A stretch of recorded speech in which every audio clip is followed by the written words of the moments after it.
Why wasn't JoJo Siwa invited to the Kids' Choice Awards? The cast of iCarly was there. That show hasn't been popular since the early 2000s, but JoJo Siwa, who's a TV star for this generation of young people, was not invited.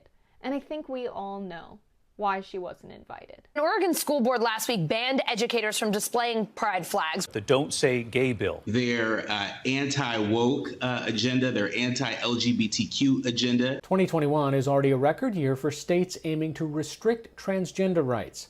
Pete Buttigieg can take his electric vehicles and his bicycles, and he and his husband can stay out of our girls' bathrooms. Why is the hill to die on to have transgenderism injected into kindergarten classrooms or woke gender ideology injected into second grade classrooms? She wants to see at least 50% of Disney characters in the future be LGBT or a racial minority. So Disney very all in on their agenda. They're determined to teach our little kids about this. Happiest place on earth?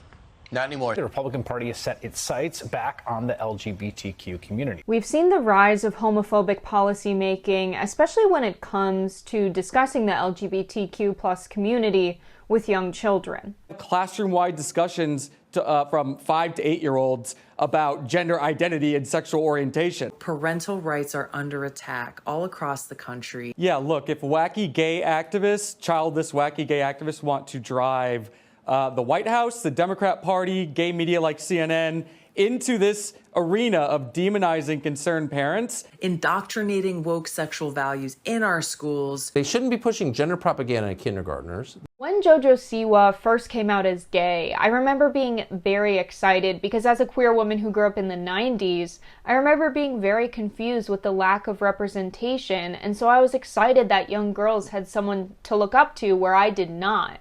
And it's important to note that that confusion really hurts. By taking away representation, you are hurting young people who are in the queer community. Having JoJo Siwa be deplatformed from her audience as soon as she embraces her identity as a queer woman is a political statement, whether or not Nickelodeon is making it intentionally. It's been over 50 years since the Stonewall riots and over 10 years since gay marriage became legal federally in the United States, and it's not okay that we're having to have the same fights for our rights and recognition. And what the far right is trying to do is to make it unacceptable to be gay in public. It's an assault on our personal freedoms and rights coming from the supposed party of personal freedom. Being gay is a part of who I am. If you are on the right in America and you find yourself frequently frustrated with cancel culture and you support these policies like the Don't Say Gay bill that infringe on people's personal freedoms and rights to express themselves in public as transgender or as queer, you need to reflect on precisely what you don't like about cancel culture and have a reckoning with what it might mean to live in a free society, because these policies that are being proposed jeopardize exactly that.